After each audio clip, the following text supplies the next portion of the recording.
मैं एक शादीशुदा महिला हूँ। मेरी शादी को ज्यादा समय नहीं हुआ है। मेरी अरेंज मैरिज हुई थी। मेरे माता पिता ने ही मुझे विशाल से मिलवाया था। यही एक वजह भी है कि शादी से पहले मैं अपने पति के बारे में कुछ भी नहीं जानती थी। मेरी समस्या यह है कि शादी के बाद से ही मैं बहुत उदास रहने लगी। दोस्तों, नई नई कहानी के लिए SF live studio YouTube channel को सब्सक्राइब करें और बेल आइकन को जरूर दबा दे। ईश्वर आपको दुनिया का हर खुशी दे। आपके एक क्लिक से गरीब की जिंदगी बदल सकती है। दरअसल विशाल से शादी करने के बाद मेरा वैवाहिक जीवन अच्छा होने की बजाय बेकार होने लगा। मुझे इस शादी और उससे वो प्यार और गर्मजोशी नहीं मिली जिसकी हमेशा से मैंने उम्मीद की थी। शादी से पहले मुझे विश्वास था कि मैं उससे प्यार करना सिखा सकती हूँ और मैंने किया भी, लेकिन वह अभी तक मुझसे प्यार नहीं कर पाया है।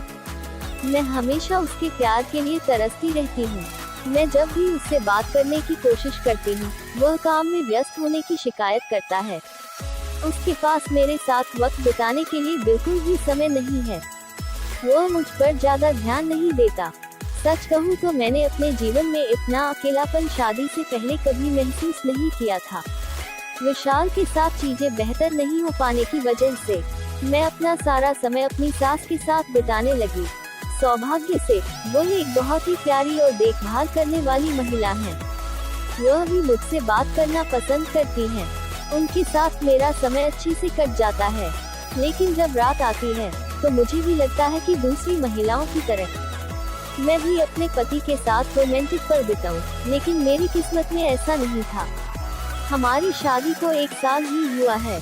ऐसे में हम कुछ ही बार इंटीमेट हुए हैं, वो भी उसके मन के हिसाब से। मेरी जरूरतों और चाहतों की उसने कभी परवाह नहीं की थी। मैं अपनी शादी में बहुत ही कमजोर महसूस कर ही रही थी कि इस बीच विशाल का छोटा भाई न्यूजीलैंड से अपनी नौकरी छोड़कर भारत वापस आ गया। मैं उससे पहली बार मिल रही थी। मैंने उसे शादी में नहीं देखा था। ऐसा इसलिए क्योंकि उस समय वापस आने के लिए वीजा नहीं मिला था। ऐसे में जब वह वापस आया तो मैं उसे देखकर पूरी तरह दंग रह गई। ऐसा इसलिए क्योंकि ऋषभ देखने में बहुत ही हैंडसम है। उसके पास न केवल अच्छी खासी हाइट है, बल्कि उसकी आवाज भी बहुत ही अद्भुत है।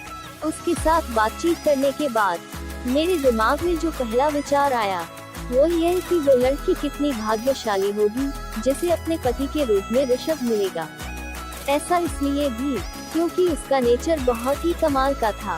वह न केवल सबकी देखभाल करता था, बल्कि उसकी इस अदा पर मैं भी उस पर मरने लगी थी। ऋषभ इतना हैंडसम था कि मेरा ध्यान उस पर से हट ही नहीं रहा था।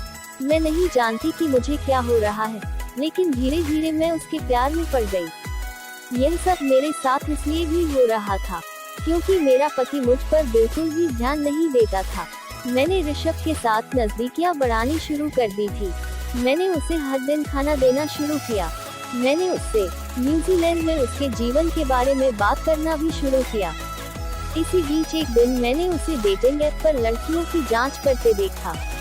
वह चुपके से लड़कियों की प्रोफाइल चेक कर रहा था। मैं नहीं जानती कि मुझे एकदम से क्या हुआ, लेकिन उसी रात मैंने उसी डेटिंग ऐप को डाउनलोड किया जिसका इस्तेमाल ऋषभ करता था और अपनी एक नकली प्रोफाइल बनाई। मैंने सूर्यास्त की ओर फेस करते हुए अपनी एक बहुत ही सुंदर तस्वीर लगाई ताकि वह मेरा चेहरा न देख सके। यही नहीं, जैसे ही मैंने एक दिलचस्प बायो ऐड किया, वह मुझसे कनेक्ट हो गया। हम दोनों आपस में बहुत सारी बातें करने लगे। प्यार भरी बातें करने के मामले में ऋषभ भी बहुत ज्यादा रोमांटिक था। वह मेरी दूसरी तस्वीरें भी देखना चाहता था, लेकिन मैंने यह कहते हुए देरी की, थोड़ा रहस्य बनाए रखना भी रिश्ते के लिए बेहतर है। मैंने उनसे यह भी पूछा कि क्या हम केवल वर्तमान पर अपना ध्यान केंद्रित कर सकते हैं। हम दोनों हर पल में रोमांटिक महसूस कर सकते हैं। वह इसमें राजी हो गया। धीरे धीरे हम दोनों एक दूसरे से फ्लर्ट करने लगे। हमने एक दूसरे से सेक्स के बारे में भी बात की। इसमें मुझे कुछ भी गलत नहीं लगा। शायद ऐसा क्योंकि मैं उसके साथ हर पल का बहुत ही ज्यादा आनंद ले रही थी। हालांकि कहीं न कहीं मैं जानती थी कि यह सब बहुत गलत था, लेकिन मैं खुद को रोक नहीं सकी।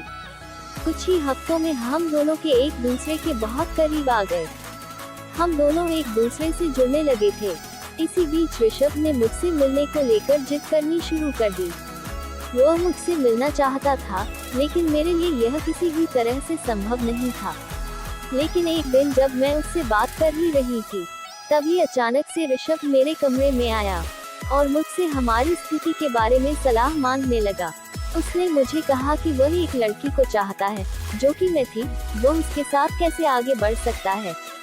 पहले तो मुझे आश्चर्य हुआ कि वह मुझसे सलाह मांगने क्यों आया है, लेकिन मैंने उसे सामान्य सुझाव देते हुए अपने कमरे से बाहर भेज दिया। उसकी इस हरकत ने मुझे इतना डरा दिया कि मैंने संदेह से बचने के लिए कुछ ही दिनों में अपनी प्रोफाइल को हटा दिया। शायद ऐसा मैंने इसलिए भी किया क्योंकि मैं इस तरह के गंदे रहस्य और झूठ के साथ पकड़ी नहीं जा सकती थी। मैं अपने परिवार का नाम खराब नहीं करना चाहती थी। दोस्तों, कहानी कैसा लगा? नीचे कमेंट बॉक्स में जाकर अपना कीमती कमेंट हमें लिखकर जरूर भेजें। हमें आपके कमेंटों का इंतजार है और हमेशा रहेगा।